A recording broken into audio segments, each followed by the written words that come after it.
Okay, here's a question. You should expect something like this to show up.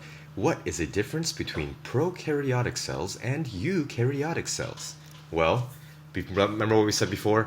Just try to brain vomit and think about everything related to prokaryotic and eukaryotic cells, the main differences. If you had to do a table of Proks versus Euks, what would be the main things that you would write down? That's probably what they're going to be looking for around here in the answer, but try to generate your own.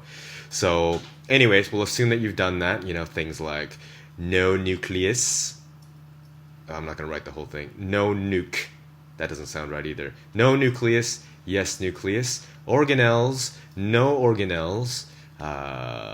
These are differences, of course. We've got the nucleus, so it's called the nucleoid region over here. Anyways, think about some differences and some similarities. Then you come over here and then try to look at main differences and see if you can find the correct answer. Ribosomes are found only in prokaryotic cells. That is not true. Both prokaryotic and eukaryotic cells need to use ribosomes to make proteins, so they are present in both sides. B, cell walls are found only in eukaryotic cells. I guess I'm thinking about that. I'm thinking cell wall, but you might be thinking, but not all eukaryotic cells have cell walls, only plant cells.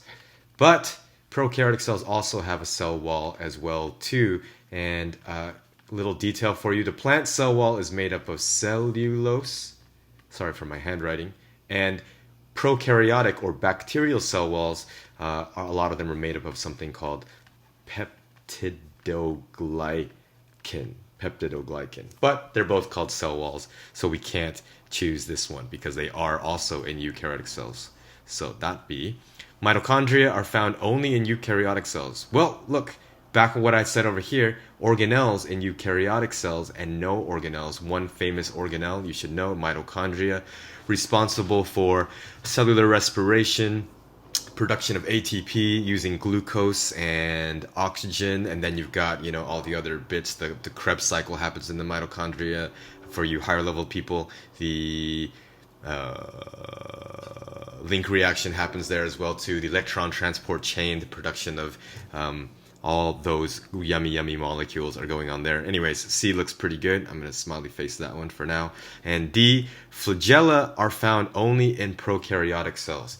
Now, this is one of those things where if you've been studying using BioNinja or any kind of study guide and taking some shortcuts, and even for me, if I didn't see C and I was looking at D, I'd be like, wait, but every diagram that I drew of prokaryotic cells with the ribosomes and the DNA in the nucleoid region, I always remember drawing these little things called pili, and a lot of them had little tails that waved like a flag. Therefore, this is called a flagellum. And then I remember flagella are only found in prokaryotic cells because I'm so used to drawing this diagram.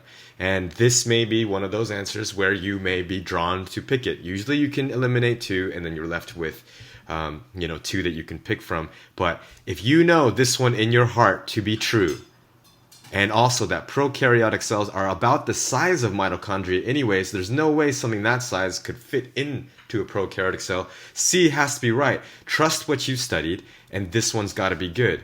Is it more likely that you are wrong here, or do you think there could be other cells that are eukaryotic that might have things that could help them move around, like a euglena cell, like a amoeba cell? Amoeba will move around using amoeboid motion, but there are probably likely to be eukaryotic cells that have things that can help them move around, because we know that they're unicellular. Oh, I just put two tails on this guy.